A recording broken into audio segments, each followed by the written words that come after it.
እዚህ ሀገር እነማን ምን ሲያደርጉ ተይዘው እንደተፈቱ እናውቃለን በማለት የህዝብ ተወካዮች ምክር ቤት አባሉ ዶክተር ደሳለኝ ተናገሩ። ዝርዝር መረጃውን ይዘናል።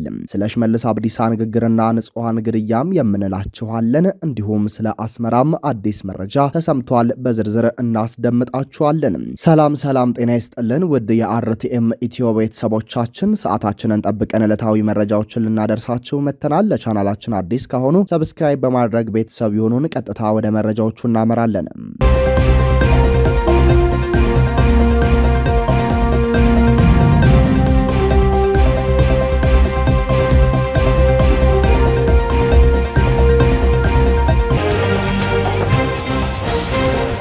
አማራን የሚወክሉ ጭንቅላቶች በእስር ቤት ውስጥ ታጉረው የሚደረግ ሀገራዊ ምክክር ወደፊትም ቢሆን ጥያቄ እንደሚያስነሳ ተገለጸ። የኢትዮጵያ ሀገራዊ የምክክር ኮሚሽን የስራ ዘመን ለማራዘም ዛሬ አስቸኳይ የፓርላማ ስብሰባ ተጠርቶ ነበር። በዚህ ስብሰባ ላይ ደሳለኝ ጫኔ ዛሬም እንደተለመደው የህዝቡን ጥያቄ ለኮሚሽኑ አባላቶች አቅርበዋል። ደሳለኝ ጫኔ የህዝቡ መሪዎች ብሎ የሚጠራቸው የአማራ ልሂቃን ማለትም ፖለቲከኞች፣ ጋዜጠኞች፣ የማህበረሰብ አንቂዎች እንዲሁም የህዝብ እንደራሴዎች በፖለቲካ አስተሳሰብ ሰባቸውና አማራ በመሆናቸው ብቻ እስር ቤት ባሉበት ሁኔታ የሚደረግ ሀገራዊ ምክክር ነገም ጥያቄ ያስነሳል ብለዋል። የፓርላማ አባሉ አክለውም እነዚህን በእስር ላይ የሚገኙ የአማራ ጭንቅላቶችን ለማስፈታት የምታደርጉትን እንቅስቃሴ መንግስት ካልተቀበለው ለህዝቡ ማቅረብ አለባቸው ሲሉ ተናግረዋል። በነገራችን ላይ ሌሎች ህዝቦች የታሰረ ልሂቃን የላቸውም። ለምሳሌ ከትግራይ የታሰረ የፖለቲከኛ ልሂቃን የለም። ከኦሮሞም ብዙ የታሰሩ ነበሩ፣ ተፈተዋል ሲሉ ድምጻቸውን አሰምተዋል። ጨምረውም በሰፊው ታስረው ያሉ ልሂቃኖች ከአማራ ህዝብ ያሉ ተወካዮች ብቻ ናቸው። ስለዚህ ነገ የአማራ ህዝብ ልሂቃኖች የታስረውብኛል አልተወከልኩም ቢል በቂ ምክንያት አለው ብዬ አስባለሁ። እነማን ምን ሲያደርጉ እንደታሰሩና እንደተፈቱ እናውቃለን በዚሁ ሀገር ብለዋል ዶክተር ደሳለኝ ጫኔ። የኢትዮጵያ ምክክር ኮሚሽንም እኛ አክቲቪስት አይደለንም፣ መንግስት እንቢ ያለን ብለን ወጥተን የምንናገረው ሲሉ ተሳልቀዋል። በአማራ ህዝብ ላይ የሚደርሰውን ግፍና ሰቆቃ ወጥተው በማጋለጣቸውና በመመጎታቸው ብቻ በርካታ የአማራ ጭንቅላቶች በእስር ቤት ይገኛሉ። ላለፉት 3 ዓመታት ያለ ፍርድ እስር ቤት ታጉረው የሚገኙት እነዚህ የአማራ ልሂቃን አምነስቲ ኢንተርናሽናል፣ ሲፒጄን ጨምሮ ዓለም አቀፍ የሰብአዊ መብት ተሟጋች ተቋማት መንግስት ያለምንም ቅድመ ሁኔታ እንዲፈታ ቢያሳስቡም አገዛዙ አሁንም በእስር ቤት እያሰቃያቸው ይገኛል። የህዝብ ተመራጮቹ ዮሐንስ ቧያሌው፣ ክርስቲያን ታደልና ካሳ ተሻገር፣ ጋዜጠኞቹ ጎበዜ ሲሳይ፣ ዳዊት በጋሻው፣ ገነት አስማማው፣ መስከረም አበራና አባይ ዘውዱን ጨምሮ ለአማራ ህዝብ ጥቅሞች የተከራከሩ ከ200 በላይ የፖለቲካ እስረኞችም በ57 ፖለቲካዊ የክስ መዝገቦች ተከሰዋል። በመንግስት መዋቅር የታገዘ የዘር ማጽዳት ዘመቻና የአማራ ህዝብ ራስን የማዳን የህልውና ትግል ባለፉት 7 ዓመታት በኢትዮጵያ ውስጥ በአማራ ተወላጆች ላይ የተፈጸሙት ግፎች የታሪክ ጠባሳ ሆነው የሚቀጥሉ ናቸው። ይህ ሂደት ከንግግር ተነስተው ወደ ስልታዊ ጭፍጨፋና መፈናቀል የተሻገሩ ድርጊቶች ድምር ውጤት ነው። የኦሮሚያ ክልል ፕሬዝዳንት ሽመልስ አብዲሳ ነፍጠኛን ሰበርን በሚል የሰነዘሩት ንግግርና ሌሎች ከፍተኛ ባለስልጣናት አማራውን እንደ መጤና ወራሪ አድርገው መሳላቸው ለታችኛው ታጣቂ ኃይልና ለጽንፈኛ ቡድኖች የጭፍጨፋ የሞራል ድጋፍ ሆኗል። ይህም ዜጎች በማንነታቸው ምክንያት ብቻ እንዲገደሉ መንገድ ጠርጓል። የንጹሃን እልቂት በወለጋ በቤሻንጉልና በሌሎች አካባቢዎች ከ5000 በላይ ንጹሃን በግፍ ተጨፍጭፈዋል። መፈናቀል ከ1.5 ሚሊዮን በላይ አማራዎች ከቀያቸው ተፈናቅለው ለከፋ ስቃይ ተዳርገዋል። የቤት መፍረስ አደጋ በሸገር ከተማና በአዲስ አበባ ዙሪያ ከ100,000 በላይ ቤቶች በብሔር ማንነት ላይ ተመስርቶ እንዲፈርሱ ተደርጓል። የጸጥታ መዋቅሩ ተባባሪነት በወለጋና በቤሻንጉል የተፈጸሙ የጅምላ ጭፍጨፋዎች ወቅትም የመንግስት የጸጥታ ኃይሎች ጥቃቱ ከመፈጸሙ ጥቂት ሰዓታት በፊት አካባቢውን ለቀው መውጣታቸውንና ጥቃቱ ለሰዓታት ሲካሄድ በቅርብ ርቀት ሆነው ጣልቃ አለመግባታቸው በሪፖርቶች ዝርዝር ላይ ተመዝግቧል።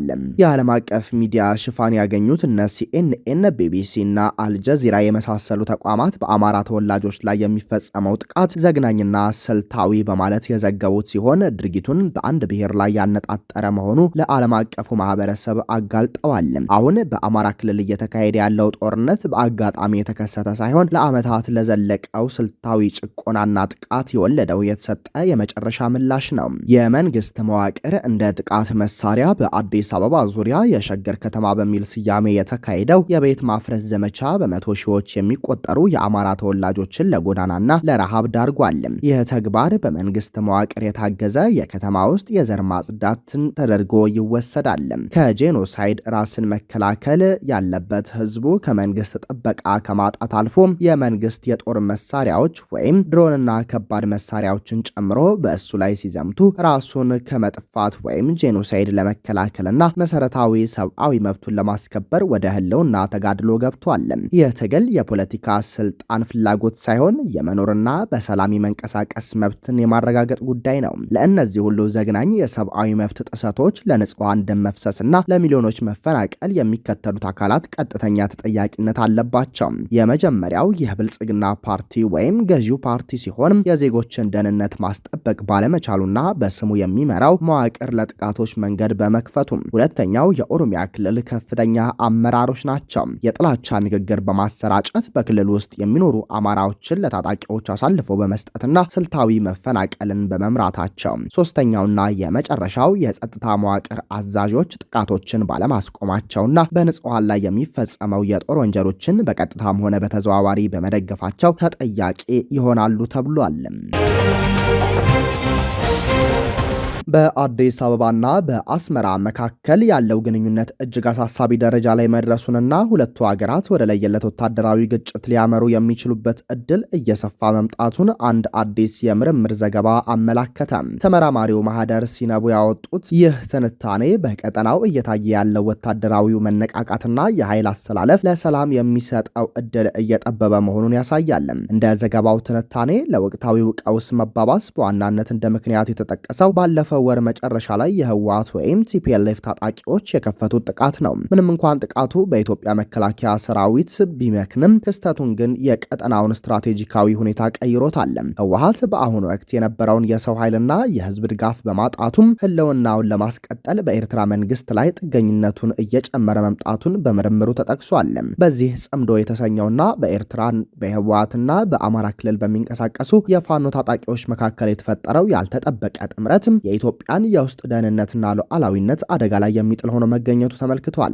በኢትዮጵያ ግዛት የሳተላይት ምስሎችና የመሬት ላይ መረጃዎችን ዋቢ ያደረገው ምርምር የኤርትራ ጦር ቀደም ሲል ከነበረበት ይዞታ አልፎ ወደ ኢትዮጵያ ግዛት ዘልቆ መግባቱን ይገልጻል። በአንዳንድ መረጃዎች መሰረት የኤርትራ ወታደሮች እስከ መቀሌ አካባቢ ድረስ መድረሳቸው የተመላከተ ሲሆን ይህም የኢትዮጵያ መንግስት የውጭ ጉዳይ ሚኒስትር ለኤርትራ አቻቸው የቅሬታ ደብዳቤ እንዲልኩ አድርጓቸዋል። አስመራ በይፋ የቀረበባትን ክስ ባታስተባበልም በተግባር ግን በኢትዮጵያ ግዛት ውስጥ ያላት ተጽዕኖ እየሰፋ መሄዱ ተገልጿል። የኢትዮጵያ መንግስት የሰሜኑን ጦርነት ተከትሎ መከላከያ ሰራዊቱ በዘመናዊ መሳሪያዎችና በሰው ኃይል በከፍተኛ ደረጃ ቢገነባም ይህ ወታደራዊ አቅም የኤርትራን ጣልቃ ገብነት ለመክታት አለመቻሉ በምርምሩ ተተንትኗል። ይልቁንም አስመራ በውክልና ታጣቂዎች አማካኝነት ግጭቶችን ለመቀስቀስ ያላት ፍላጎት መጨመሩም የመከላከል ስትራቴጂ ውጤታማ እንዳይሆን አድርጓል። ግጭቱ ከተቀሰቀሰ ኢትዮጵያ በተለያዩ አቅጣጫዎች ማለትም ከኤርትራ ጦር ከህወሓትና ከፋኖ ታጣቂዎች ጋር በተመሳሳይ ጊዜ ልትጋፈጥ የምትችልበት ስጋት አለ። ለዚህም ባለፈ አንድ ሱዳንና ግብጽ ያሉ የውጭ ኃይሎች በራሳቸው ስትራቴጂካዊ ፍላጎት ምክንያትም በጦርነቱ ውስጥ ጣልቃ ሊገቡ እንደሚችሉና ይህም ሁኔታውን ወደ ቀጠናዊ ጦርነት ሊቀይረው እንደሚችል ተመራማሪው ያስጠነቅቃሉ። ለዚህ አሳሳቢ ችግር መፍትሄ ለመስጠት ግልጽ የሆነ ገለልተኛ አሸማጋይ አለመኖሩም ሌላኛው ፈተና ነው። እንደ ሳውዲ አረቢያ፣ ቱርክና የተባበሩት አረብ ኤሚሬትስ ያሉ ሀገራትም በቀጠናው የራሳቸውን የጥቅም ትስስር ስላላቸው ገለልተኛ ሆነው ለመደራደር ይቸገራሉ። የአፍሪካ ህብረትና የተባበሩት መንግስታት ድርጅትም በጉዳዩ ላይ ያላቸው ተጽዕኖ እየቀነሰ መምጣቱ ለሰላም ያለውን ተስፋ ይበልጥ አጥብቦታል። ውድ የአርቲኤም ኢትዮ ቤተሰቦቻችን ለሰዓቱ የነበረን መረጃ ይህንን ይመስላል። ሰብስክራይብ በማድረግ ቤተሰብ እንድትሆኑ እየጋበዝን ቸር ተመኘን።